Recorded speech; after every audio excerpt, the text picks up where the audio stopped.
Is the B-1, B-2 the right visa to enter the U.S. to participate in a business meeting, attend a conference or a convention, negotiate a contract? Yes on the B-1, but no on a B-2 only. If you have a combination B-1, B-2 visa, you should inform the U.S. Customs officer of the main purpose of your visit. Get admitted in the right classification. The B-1 is more flexible than the B-2 classification. You may engage in tourism and business activities with the B-1, but the B-2 is for tourism only, with very limited exceptions in special circumstances.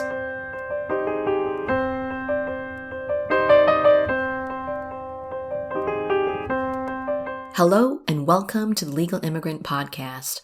I'm Diane Williams, your host and a U.S. immigration attorney at Diane Williams Law. In this episode, I'll discuss the B-1 visitor visa, traveling to the U.S. for business. The B-1 visa or combined B-1, B-2 visa is for non-immigrants who seek to enter the U.S. temporarily for business reasons and tourism. To get the visa, or to gain entry to the U.S. on this visa, you need to show you will participate in only permitted activities. So what's allowed on a B-1 visa? The U.S. Department of State's Foreign Affairs Manual is the official guidance for the U.S. consulates and embassies that issue visas. The B-1 is for visitors traveling to the U.S. to participate in business activities of a commercial nature. These include the following: engage in commercial transactions or sales, such as providing exhibitions, taking orders, negotiating and signing contracts for products that are made outside the U.S. An exception is the activities must not involve gainful employment or performance of work in the U.S. and must not result in compensation. On a B-1, you may also consult with business associates and attend business meetings and trainings required by a foreign employer. You may not perform work or receive income, especially from a U.S.-based company during this time. The B-1 allows you to litigate, including to participate in a lawsuit, take a claim to a court of law, or settle an estate. You may accept monetary rewards based on a court order. On a B-1, you may attend a scientific, educational, professional, or business convention, conference or meeting, trade show or event on a specific dates. You may also do independent research, but without receiving any salary or income or compensation from a U.S.-based source or institution. The B-1 is also for visitors traveling to the U.S. to pursue employment incidental to their professional activities. Examples are ministers of religion and missionaries. Ministers of religion may receive B-1 visas to participate in an evangelical tour as long as they do not accept appointment with any one church and will be supported by contributions at each evangelical meeting. B-1 visas are also granted to ministers temporarily exchanging pulpits with U.S. counterparts, provided they are reimbursed by the foreign church and will receive no pay from the host church in the U.S. B-1 visas are issued to members of religious denominations, whether ordained or not, entering the U.S. solely to temporarily perform missionary work for a denomination, as long as they do not sell articles or solicit or accept donations, and will receive no pay from U.S. sources other than a reimbursement for incidental expenses. Missionary work includes religious instruction, aid to the elderly or needy, and proselytizing, but not ordinary administrative work or ordinary labor for hire. Another example is participants in voluntary service programs. You may use the B-1 to participate in a voluntary service program benefiting U.S. local communities. A voluntary service program is a project run by a recognized religious or nonprofit charitable organization to assist the poor or the needy, or to further a religious or charitable cause. You must be a committed member of the organization. Activities may involve attending meetings, speaking at a conference, or assisting with an event. But you may not use the B-1 to circumvent the R-1 non-immigrant religious worker visa process and live in the U.S. or work for a religious or nonprofit charitable organization. No pay may be received from a U.S. source other than allowance or reimbursement for incidental expenses. Another example is professional athletes. Golfers, auto racers, and other professional athletes may use the B-1 visa to participate in a tournament or sporting event and receive prize money, but they cannot receive salary or any other payment. The B-1 visa is also issued to athletes or team members who seek to enter the U.S. as members of a foreign-based team to compete with another sports team, provided the athlete and the sports team have their principal place of business or activity in a foreign country, the income of the foreign-based team and the salary of its players are earned in a foreign country, and the foreign-based team is a member of an international sports league or the sporting activities involved have an international dimension. Investors may also use the B-1 to come to the U.S. to seek investment. This includes investment that would qualify you for an E-2 non-immigrant investor visa or EB-5 immigrant visa. You may use the B-1 to survey potential sites for a business or to lease business space or to observe and monitor potential qualifying investments, as long as you otherwise qualify for the visa, such as not plan to enter the U.S. to pursue permanent residence. You may not perform productive labor or actively manage the business while you're in the U.S. in B status. The B-1 may be used for certain other business activities. Examples are commercial or industrial workers. You may use the B-1 to travel to the U.S. to install, service, or repair commercial or industrial equipment or machinery purchased from a non-U.S. company to a U.S. buyer, or to train U.S. workers to perform such services. The contract of sale must specifically require the seller to provide these services or training, and the visa applicant must have unique knowledge that is essential to the seller's contractual obligation to perform the services or training. The visa applicant must receive no compensation from a U.S. source. You are not allowed to perform building or construction work, whether on-site or in-plant. The exception is for supervising or training other workers engaged in building or construction work. The B-1 may also be used for specific types of clerkships.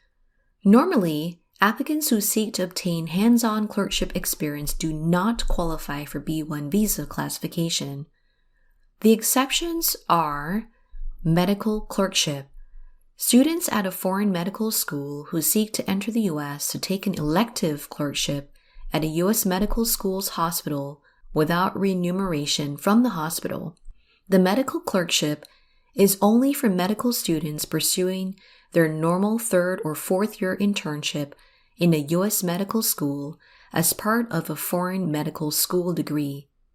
An elective clerkship provides practical experience and instructions in the disciplines of medicine and is supervised by faculty physicians at a U.S. medical school's hospital as an approved part of the foreign medical school education.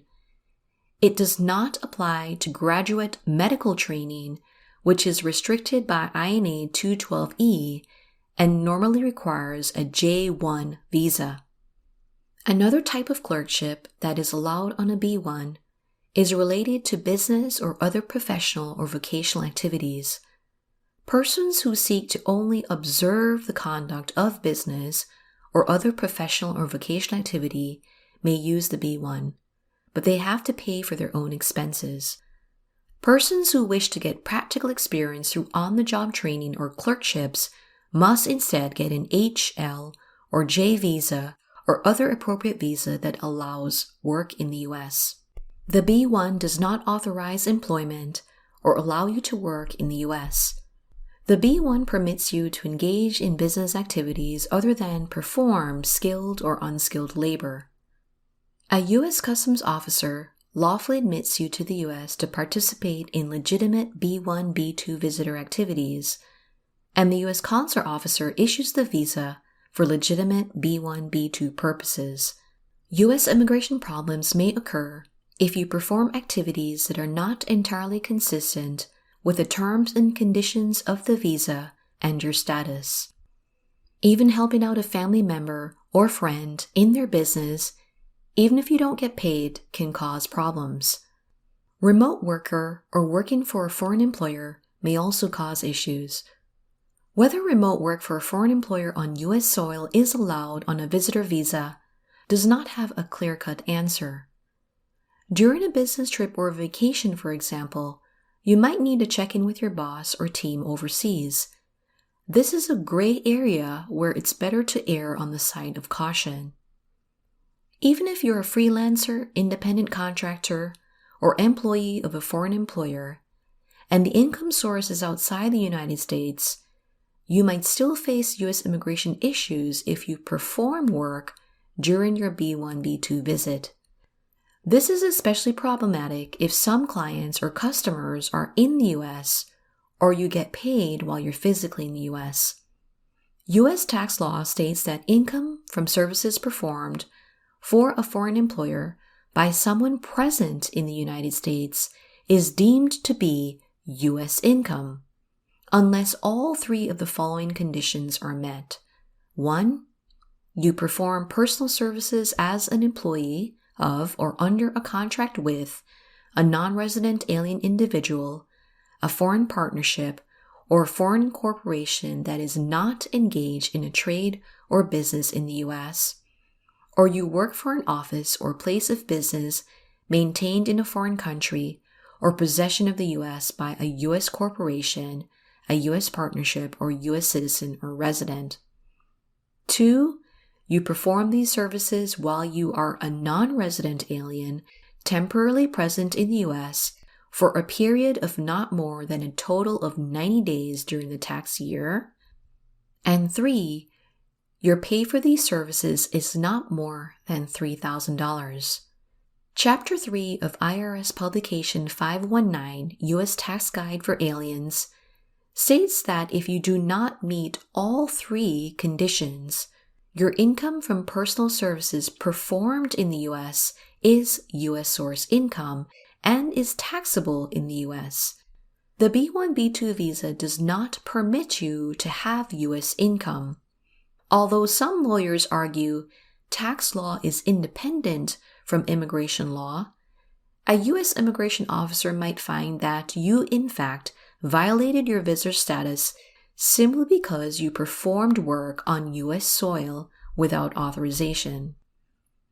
The B-1 visa and status allow you to negotiate contracts, attend business meetings, and make deals to perform the work outside the U.S., but not to actually do the work during your visit. The B-2 visa and status permits you to engage in tourism and recreational visits only, with very limited exceptions in special circumstances. There is a special type of B-1 visa for personal or domestic employees of U.S. citizens living abroad, U.S. citizens on temporary assignment in the U.S., foreign nationals in non-immigrant status, and lawful permanent residents. These personal or domestic employees may receive the special B-1 visa to enter the U.S. and perform work in the employer's household.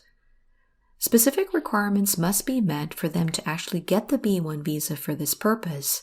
In addition, they have to apply for and receive an employment authorization card after entering the U.S. on the B-1 to actually start performing the work. So what are the eligibility requirements to get a B-1 visa? Like B-2 visa applicants, B-1 applicants must show the following. 1. They maintain a residence in a foreign country, which they do not intend to abandon. Under U.S. immigration law, the term residence is defined as the place of general abode, that is, your principal actual dwelling place in fact, without regard to intent.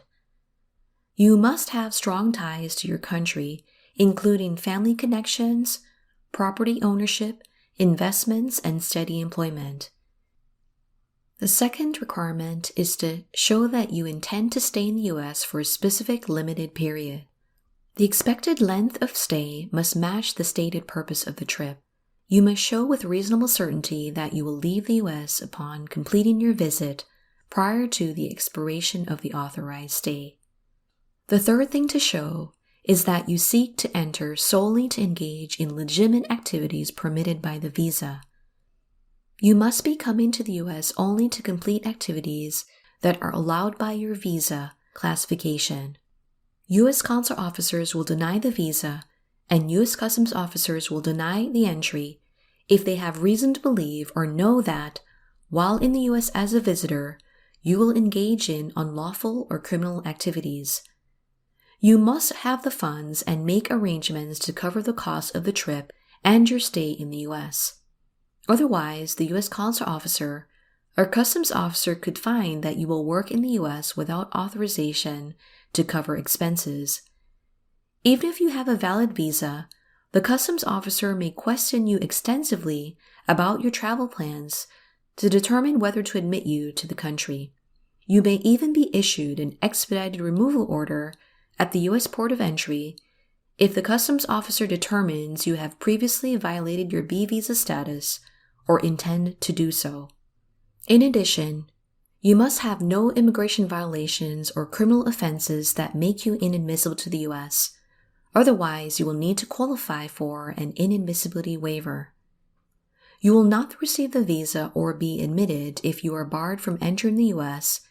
due to U.S. immigration violations or criminal offenses that make you inadmissible under U.S. immigration law. These include the 310-year bar due to accrual of unlawful presence of more than 180 days during a prior stay, conviction for a crime involving moral turpitude, such as theft or fraud, that does not qualify for the petty offense or youthful offender exception, and willful misrepresentation of material facts or fraud to gain entry into the U.S. When you're inadmissible, but are otherwise eligible for the visa, you may file for a 212D3 non-immigrant waiver to be excused from almost all inadmissibility grounds. A separate consent to reapply for admission into the U.S. will be needed if you are barred due to a prior removal order or illegal or attempted illegal reentry into the U.S. If you have trouble getting a visitor visa, it's best to work with an experienced U.S. immigration attorney in your next application. Failure to overcome the presumption of immigrant intent and to show strong ties abroad is one of the common reasons for a visa refusal or denial. Inadmissibility bars can also prevent a visa grant or your admission into the U.S. For specific guidance on the B visa application, you may contact me for consultation to assess your visa eligibility, advise you on the forms and documents to submit, and assist you with the application process to get the visa. For more information, I encourage you to read the articles listed in the show notes of this episode. Keep in mind that entering the U.S. too frequently for extended visits on a B-1 or combined B-1, B-2 visitor visa may lead to problems down the line. If you found value in this episode, please share it with others. Your shares, downloads, subscribes, and positive reviews will help others to find the show. Thank you for joining me, and tune in again next time.